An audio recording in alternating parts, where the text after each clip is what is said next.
Welcome back to Movieville.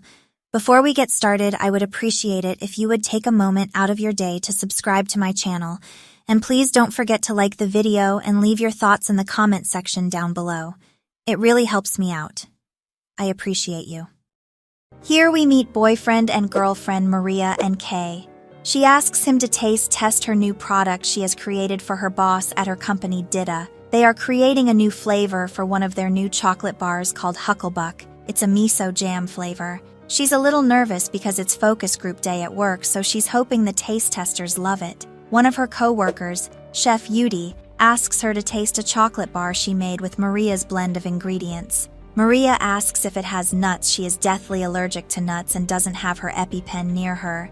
She reassures her it is nut-free. They both love it. Maria and a few of her co-workers watch a group of taste testers from behind a screen. A woman called Verity Green walks in. Maria is surprised to see her because she knew her from high school. She can't believe how different she looks. Nobody liked the new fillings except Verity. She convinces them all that the chocolate is a grower and to try another piece, saying that when the flavor sits a little, it tastes delicious.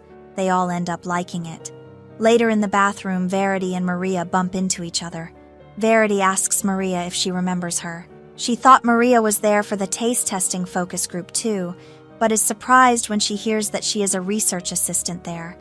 Verity tells her she's going to apply for the research assistant job vacancy at her job. Maria tells her that there is no vacancy. Verity says she may have read the wrong job advertisement and accepts that there is no job up for grabs.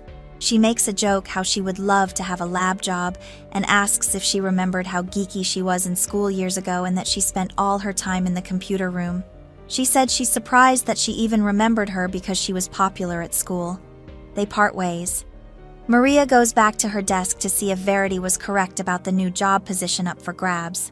Turns out she was right. They are looking for a new research assistant. She asks one of her bosses, Gabe, why is he hiring a new research assistant when they just took on a new hire recently? He reassures her that she will not lose her job, they just want to expand their team. He tells her that the boss, Mr. Ditto, will be arriving in a few days, and if he likes her new fillings, he will launch it globally. She gets excited hearing this. She tells her boyfriend Kay about her day, and tells him about Verity.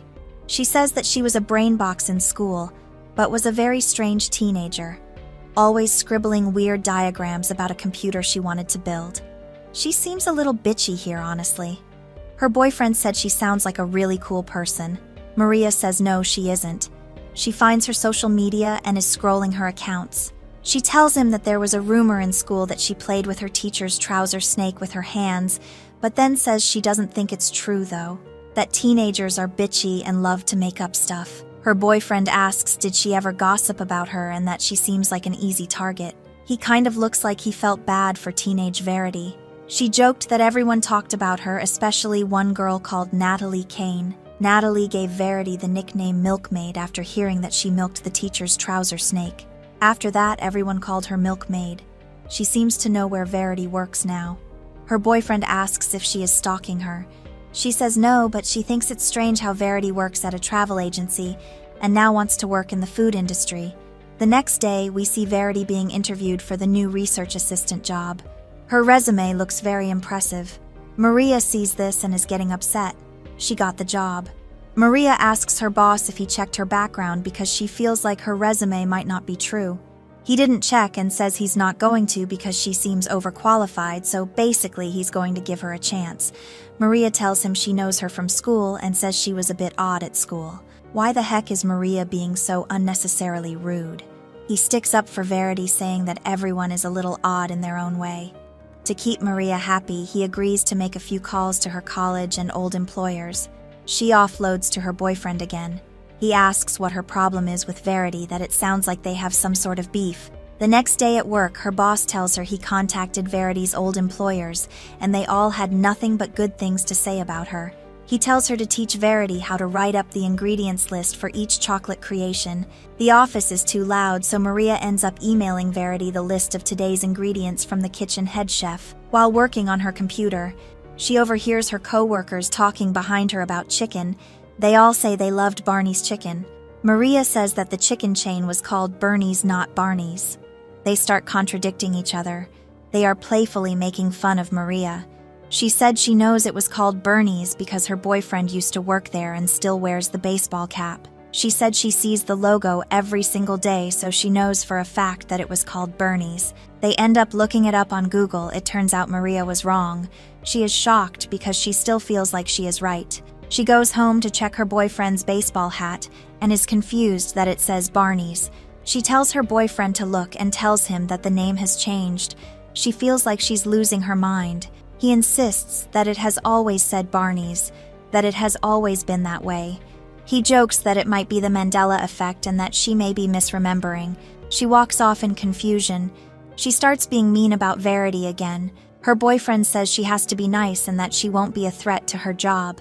She gets mean with her boyfriend and calls his trouser snake small, then walks off. She's looking at old school photos and texts her old school friend Natalie the bully, asking to meet up for a catch-up. The next day, their boss, Mr. Ditto, comes in and tastes all their new creations. He loves them all.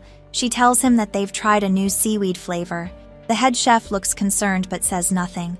Mr. Ditto leaves, but before leaving, he asks Maria to join them in Berlin soon. This makes her happy. The chef tells them that it wasn't seaweed in the chocolate, it was beef mallow. They are shocked because Mr. Ditto is Hindu, so he does not eat animal derivatives. Maria said she gave the list of ingredients and she specifically put carrageenan on the list. The head chef said when Verity gave her the list, it didn't have that ingredient on it. She is convinced that Verity purposely changed it to sabotage her. Gabe calls them both to his office to get to the bottom of it. Verity says she has no idea what Maria is talking about, that she did not change anything on the list. Maria says that she even asked her how to spell the word carrageenan. Verity said she didn't say that to her, she just said no pork gelatin. They both ask Maria to stop shouting at them. Maria is literally shocked at this because she has not been shouting. Even to the viewer, she is not shouting at all. This is a strange one, you guys. He asks her to calm down. He asks to see the email. The email clearly shows that Maria did write non-pork gelatin. Maria cannot believe her eyes and insists that she did not write that. Gabe wants her to apologize to Verity. She apologizes but then tells him that Verity must have altered the email somehow. He asks her to solve her issues with Verity and that he doesn't know why she doesn't exactly like her. She now thinks that Verity is out to get her. Gabe says that Verity is not doing anything wrong to her, so she needs to fix it. He thinks she has problems with her boyfriend and asks if she wants to take some time off. She gets upset. He tells her that he is there for her if she ever needs to talk, and politely asks her to get off of Verity's back because it's starting to look vindictive now. At home, she tells Kay that Verity has always been good with computers, like on a genius level, that hacking into an email would be nothing to her. Kay thinks that she is just overworked and made the mistake herself. She then gets a text back from Natalie, but it's Natalie's husband texting. He said that Natalie has passed away a few days ago. She then calls her phone. Her husband proceeds to tell her that Natalie sadly took her own life. He said that the past few weeks she became paranoid, accusing everyone of lying about stupid things. She asks him did she bump into anyone from high school in the past couple of weeks and asks if he knows Verity Green. He didn't know anyone by that name.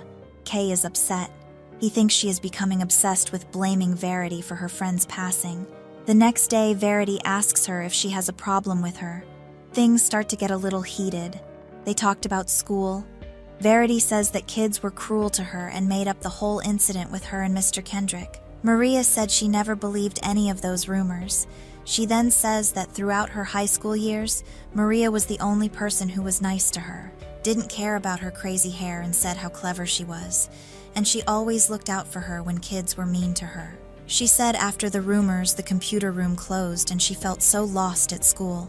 Maria feels bad for her and says that kids are effing awful. She reassures her that she never had a problem with her at school and she apologizes, saying that she hates that she had such a hard time back then. Verity appreciates her showing sympathy, but then she walks towards Maria with such an evil look on her face. She opens the fridge and drinks their co-worker Louisa's almond milk.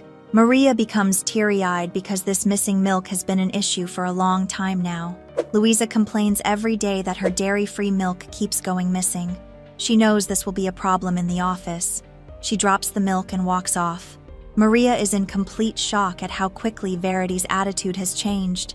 She looks pure evil. Louisa asks who drank her milk. Maria says it was Verity and calls her a freak. Verity starts to play the victim and says she doesn't know why Maria is saying this because Maria was the one who drank the milk. But what Verity doesn't know is that Maria is deathly allergic to nuts, so how could she have touched it? Verity looks concerned hearing this and still says she saw her drinking it. They check the cameras. Right before they get to the part where Verity drinks the milk, Verity says in such a strange way while holding her pendant around her neck. She says, "Honestly, it wasn't me. It was her." She says it in such a way as if her words would change what they were going to see on the screen next. Maria thinks the way she said it was so strange too. On the footage, it shows that Maria was the one who drank the milk. Maria can't believe her eyes. She said it can't be possible because of her nut allergy. Verity then mutters fast while holding the pendant that there is no such thing as a nut allergy. After hearing this, they all start to ask, "What is a nut allergy?" Insisting that those words don't even exist. What the heck is happening, you guys? Verity seems to be changing what everyone sees and believes right in real time. She even Googles nut allergy and nothing comes up. Maria knows that Verity has somehow found a way to manipulate reality.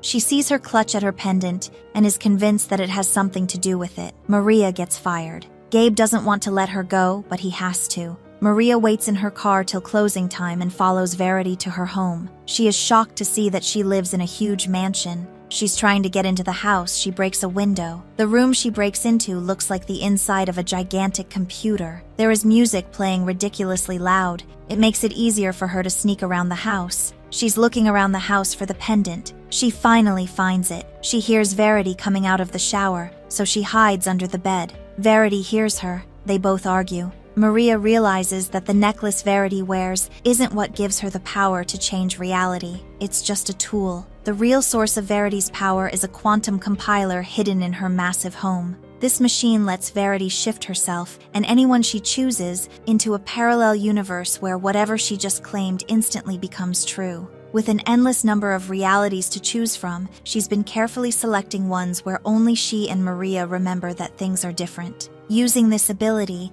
Verity has been mentally breaking down her former high school bullies, pushing them one by one to the edge until they take their own lives. Maria and Verity end up fighting for the pendant, until Verity grabs one of her many remotes and declares that the police are coming to arrest Maria. Moments later, officers arrive, but before they can fully detain her, Maria manages to grab a gun and unalives Verity. A shootout breaks out between Maria and the police officers, but instead of gunning down the cops or getting unalived herself, Maria uses Verity's remote to tap into the quantum compiler and seize control of its reality-shifting power. She immediately rewrites the moment, telling the officers she's innocent and that they now work for her. Then she commands them to kneel. In less than a minute, Maria becomes just as intoxicated by the power as Verity was. She declares, "I am the Empress of the universe," and instantly, reality warps. She now stands draped in opulent royal attire as the entire universe bows at her feet. She has successfully rewritten her reality to her advantage. And that's it. Our story ends there. Thanks for watching, guys. Until we meet again, stay curious and take care.